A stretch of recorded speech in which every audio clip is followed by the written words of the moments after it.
Hi guys. So today's video, I feel like I'll be rushing into this. I gotta stop rushing into this. I have to.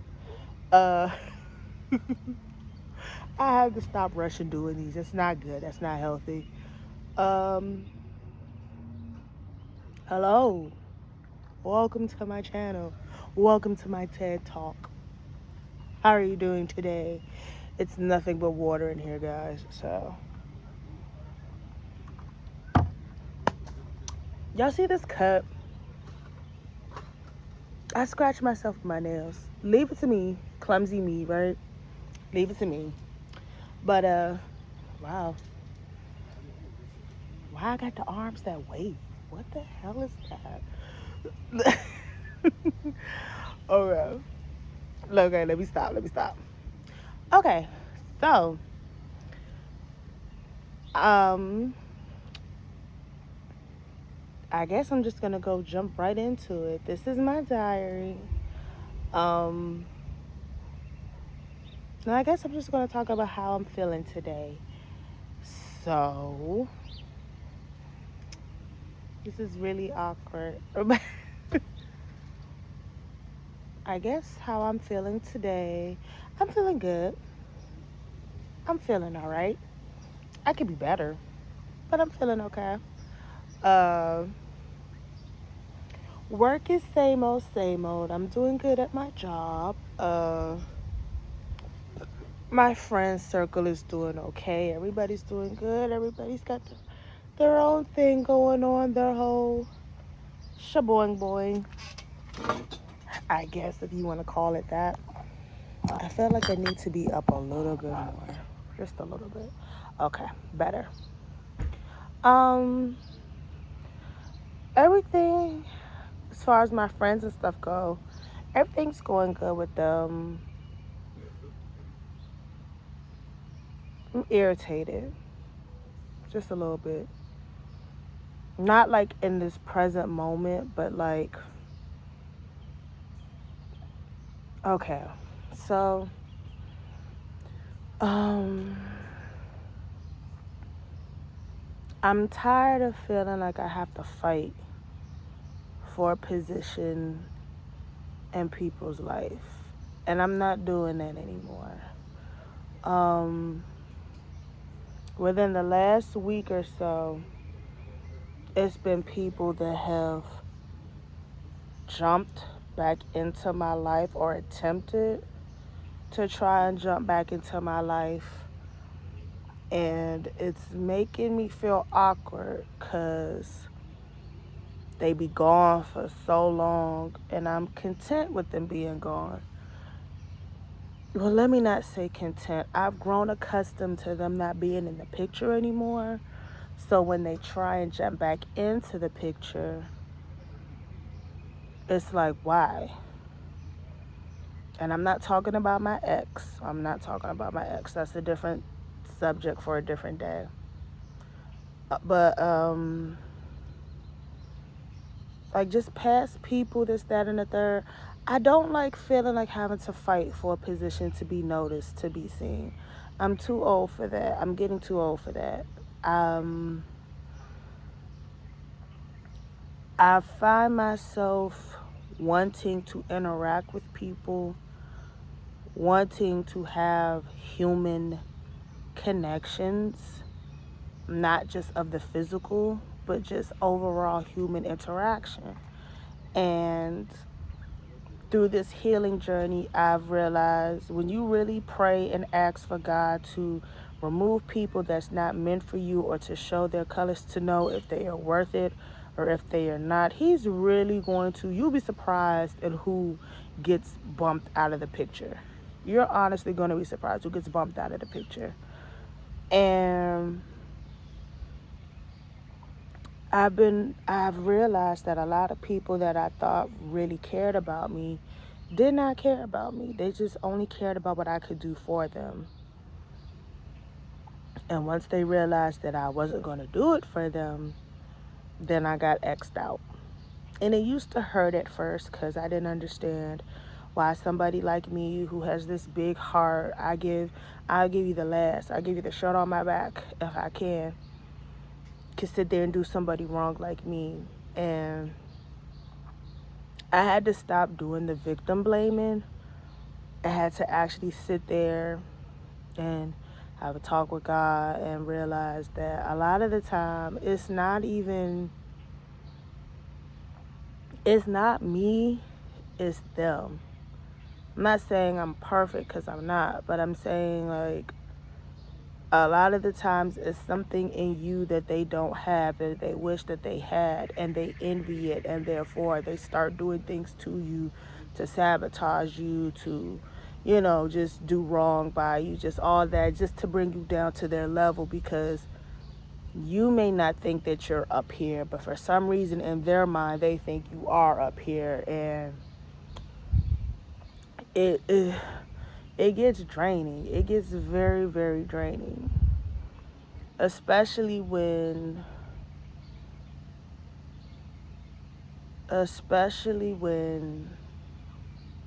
you know that you're not that. And I'm not fighting to plead my case about stuff.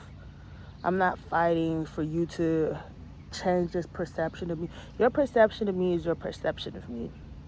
And quite honestly, I could care less what your perception is, because the only perception that matters to me is the man upstairs. That's the only perception that matters to me. So what you think of me is what you think of me, but people make time for what they want to make time for. I'll say that. And if you want me to be in your life, put forth effort that you want me to be in your life. I'm not going to sit here and give 80%, 90%, 100% because I want you in my life, and then you're only going to give me 2. It doesn't work that way. And I've realized in doing this journey that I've done that a lot my whole life. Now that I think about it, I've done that basically my whole life. Now that I think about it, fight to be seen. I fight to be heard. I fight to be understood. And part of that stems from my mother.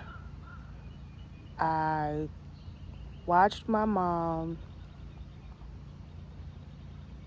I don't like to talk about her in a negative sense. God rest her soul. But being transparent, being honest, being truthful. In my eyes, sometimes I perceived her as weak because she didn't stand up to be heard. She didn't stand up to be understood. She would let people just talk over her, talk about her, and it seemed like she lost her voice. I don't know if it stemmed from her with her health issues, because my mother was sick. I don't know if it stemmed from health issues. I don't know if it stemmed from her childhood trauma, but it seemed like my mother didn't have a voice. I watched her deal with somebody off and on that she didn't even really want to be with, but she didn't like the notion of being by herself. And I noticed that. Now keep in mind, she didn't have a lot of men in her life. Out of my whole adolescence, I can recall all of maybe 3 men that I have seen, that I physically have seen. And each one of them kind of like were shit. But even at a young age, I could peep that they were shit. But however, in the same token, I also could realize that she didn't like the notion of being by herself. I don't know. I would love to go back in time and to sit there and ask her what made her feel like she needed to have companionship with just anybody. But I'm saying all of that to say, to jump back on board, to jump back on the original topic. I wanted so hard to not be like her. I'm going to have my voice be heard. I'm going to do this and do that. That inadvertently, I ended up doing what she did anyway. It may not have been verbatim the exact gestures and moves, but inadvertently, I ended up doing what she did anyway. And instead of just being meek about it, the difference is I was just vocal about it, but I still ended up pulling the same gesture in a roundabout way. I'm fighting to be heard. I'm fighting to be seen. I was fighting to be noticed around people that genuinely did not care about me, that genuinely did not have my best interest at heart, because I didn't like the notion of me giving my all and you wouldn't reciprocate it. And it took me to be by myself to realize that sometimes people don't value you, not because not because you don't have value, but because God doesn't let them see your value, because they're not meant to go with you. They're not meant to grow with you. So I was fighting and fighting to be seen around people that weren't meant to see me, if that makes sense. They weren't supposed to see me. They weren't supposed to see the real me. They weren't supposed to see what God has for me. So therefore, they didn't see the beauty in me. They didn't see it. But I wanted so bad for them to see that I'm this and I'm that, and I'm fighting and arguing and pleading, and it is taxing. I could remember legitimately. Hi, Temtem. I can remember being in school and trying to be around the cool kids and doing things and saying things that just wasn't me, all because I wanted to fit in. And I know that's like a old tale, when you get teenagers and stuff like that. You want to fit in and yada, yada, yada. It's a tale as old as time. I know. But for me, it was a little bit different. Because I felt like my whole life I was fighting to be noticed and recognized and seen by my peers. Because I was always perceived as being different. Now that I can say, since kindergarten, literally since I started school, I was always told I was different. I was always told I'm not like everybody else. I'm not normal. And I used to hate hearing that. Like, I want to be normal. I want to be like everybody else. I want people to stop thinking that I'm not normal. I'm a kid. I'm a kid like you, just like you guys. I'm just like everybody else. And from an adolescent age, from 5 years old, y'all, I could remember fighting and pleading and just doing things out the norm just to appear normal, or what I thought they deemed as appearing normal. And I wasn't being myself, but I wanted so hard to be seen and to be liked and to just be in. I just didn't want to be meek. Even from 5 years old, looking at my mom and just how she would do things, I just knew I didn't want to be like her. I didn't want to be like her. For whatever reason in my mind, it was almost like I ended up getting an internal bubble of hate to her. And I'm still praying and asking for understanding and just trying to figure out, and not everything we're meant to figure out, but just praying and asking for discernment and understanding with why she did what she did, and just what made her tick, what made her do the things that she did. And some stuff I kind of figured out as time went on, And even after she passed and stories were being told to me, and I'm like, that could explain why she was like this. That could explain why her logic was always with this. That could explain why her logic was always with that. I feel like she sensed it, that I had like a underlying line of resentment to her actions. I don't know how to explain it, but it was just like, I remember she told me about some of her childhood traumas. My mother was assaulted more than once in her adolescent life, um, by strangers and by people in the family. Well, not people in the family, but friends of family, stuff like that.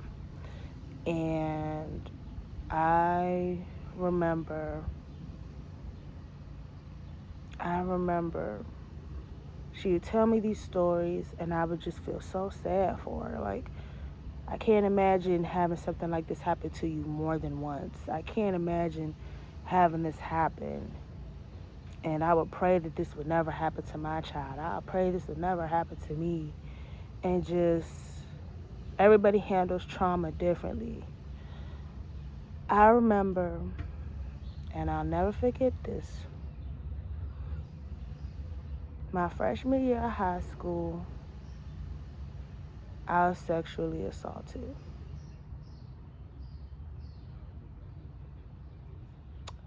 I was sexually assaulted my freshman year of high school. That is something that a lot of people do not know about me, and I just chose not to tell. But in doing this diary, talking, being open, and a lot of old wounds, I'm slowly remembering that I closed off. But I was assaulted. It happened in the basement of an apartment complex. And he locked me in the closet. I couldn't get out. And I remember I called my mom, screaming in panic and telling her to come get me. And I remember her and my brother coming to get me. And I'm distraught. My hair, it was in a ponytail. I'll never forget it. My hair was out of the ponytail. It was all rumbled and jumbled. I had like a bruise semi around my neck because he was choking me. And I was just begging him just like to please get off of me. And I remember when she came and got me, and she looked at me, and she looked at my shirt, and his was on my shirt. And I'll never forget that she looked at me. She looked at me and she told me he should have finished it. Who says that to their child? Who says that to their child? I carried that sentence with me for years. And it always baffled me. It always confused me. And I'm like, have you having gone through this yourself? You went through this yourself. Why on God's green earth would you sit there and say those words to me when you yourself have been through this exact same situation more than once? What did I do? What did I say for that to be your response to me? Didn't comfort me. Nothing. That was her response to me. And I carried that for so long. And it just added to the resentment that I had underlying for her. It's like, I'm not going to be meek. I'm not going to be quiet. I'm going to stand up and speak my piece. So I'm not gonna be like that. Cause whatever trauma, whatever issues you have, now you're trying to trickle it over to me. And you're taking it out on me for whatever reason.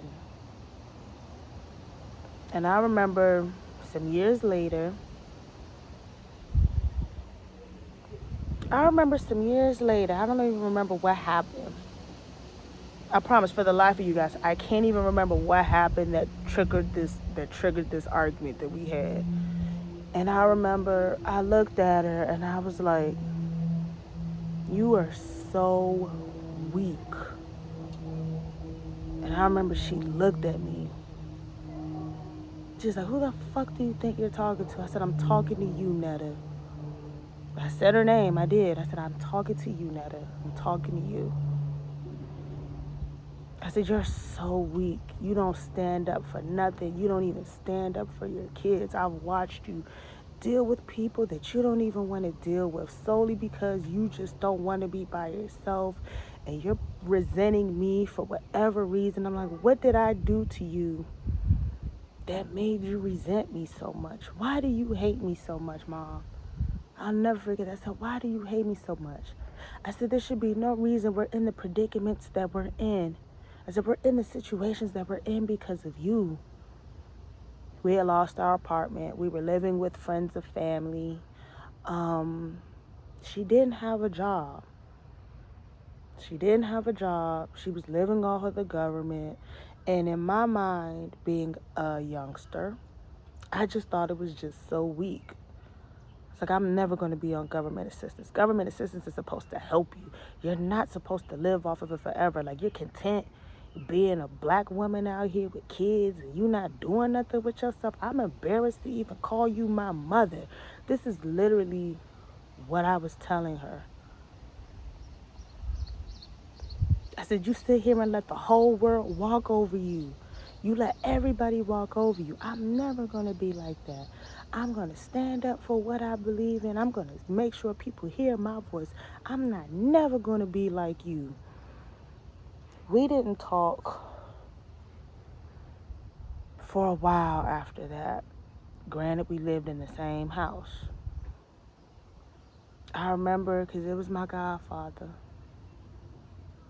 I remember he didn't say anything. He legit took his beer and he went on the balcony. He only came in when it looked like we were about to get physical with each other. And he was like, "You said enough. Go in your room." I'm saying all of this to say, because I know it seems like it went jumbled into here and there points, but I'm saying all of this to say, I fought my whole life to be seen and heard and wanting to be understood, and just not understanding why people just didn't want to see me for me. And through my healing journey, I'm kind of realizing part of this, where this notion of fighting to be seen and to be heard stems from my underlying resentment I had of my mom for not wishing that she was like that. I'll never take away from her that she was a good mom. She was a great mother. She was a beautiful woman. And she did what she could with what she had. And she made the best out of it. She made the best out of it for us. So I miss that woman like crazy. And there's some days I sit and I cry. Because I remember some of the things I used to think about her. And some of the things I used to mumble under my breath about her. And then it's when you go through your own trials and tribulations and your own personal trauma. And it's like, if I knew then what I know now, I wouldn't have said half the things I said to her. I wouldn't have said a quarter of the things that I said to her. But I didn't know any better. I was going off of emotion. But what I can say, and I'm speaking for myself and I'm speaking for her too, don't fight to be seen and to be heard, because maybe you're not meant to be seen and be heard from those people. like I said earlier, if they're meant to be in your life, God will make sure without a doubt that they see the value and the beauty in you. If you have to do all this hooping and hollering and I don't mean fighting physically, it could be mentally, emotionally, spiritually. If you have to do all of this just to be seen by this person, that person, these people, and here and there, if you have to do all of that, then they're not meant to be around you. They're not meant to be in your life. So, I don't know my mom's whole life story. She never told all of it.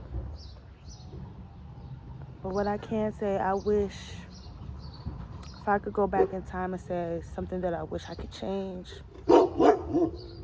I wish that she realized this before she passed. That she didn't have to fight to be seen and to be heard. Because the people that needed to see her, needed to hear her, heard her. They heard her loud and clear. They saw her. Those who didn't weren't meant to. He saw her. He saw her value, her beauty. He made her. And a lot of the times, we get so caught up in the earthly realm of things, wanting to be seen by the earthliness, that we forget that the only one that matters of seeing us and hearing us is the one who made us. And I feel like we lose sight of that. I lost sight of that. So now I'm in a place where I'm still human. You're not going to get it right. He knows we're not going to get it right. We're not meant to get it 110,000% right. We're not meant to. So, but what I have learned through all of this so far in my healing journey, tune everybody out. Everybody for some reason thinks healing means going out, going on dates, this, that, and the third. Healing means exactly that. Heal. Let it go. Let go of the resentment. Let go of the pain. Let go of the misunderstandings. Not everything we're going to know the answers to. And some of the things we don't need to know the answers to. My mother did what she could with what she had, and she did an awesome job. But I was so busy wanting more out of her and more from her that I wasn't grateful for what she was already doing. But I was so resentful for what she could be doing that I wasn't grateful for what she was doing. And I just pray that she knows that I loved her unconditionally. I love her unconditionally to this day. And I have so much love and respect for her. And I apologize from my deepest core for any words that we had with each other. I was speaking out of hurt. I was speaking out of anger. And being a little bit older and a little bit wiser in the things that I've experienced now, some of her actions, while I may not have agreed with, I can understand why they played out like they did. So, I guess today's diary basically,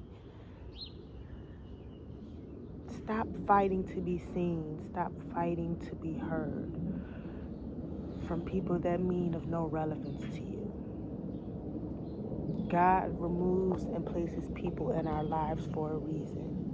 So if you wanted to be seen and to be heard, believe me, He's going to put the right people in your energy who are going to bring out the best in you. They're not going to make you have to fight for your position in their life. He's never going to put those people around you. And if you're still unsure of who's meant to be around you and who's not, ask him to remove those who don't mean you no good. Remove those people. And like I said, you'll be surprised at who he removes, because remember, he sees all the conversations you don't see. He sees all the text messages you don't see. He sees all the phone calls. He hears all the phone calls you don't hear. So you're going to be surprised at who he moves out the way and play. You're going to be surprised at who he moves out the way. You're going to be very surprised, because I was. And you're also going to be very surprised at who he puts in their place, who needs to be there. So I didn't think I was going to cry, or at least shed a tear. I didn't think I was going to do that. So I guess that's all I have for today. Okay.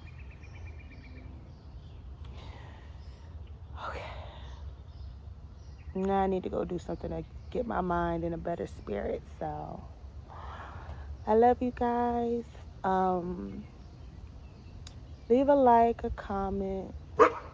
Tell me some things that you've been learning so far in your journey. Maybe we got some things in common. So talk to me. Leave some comments down below. I love you guys. Keep growing.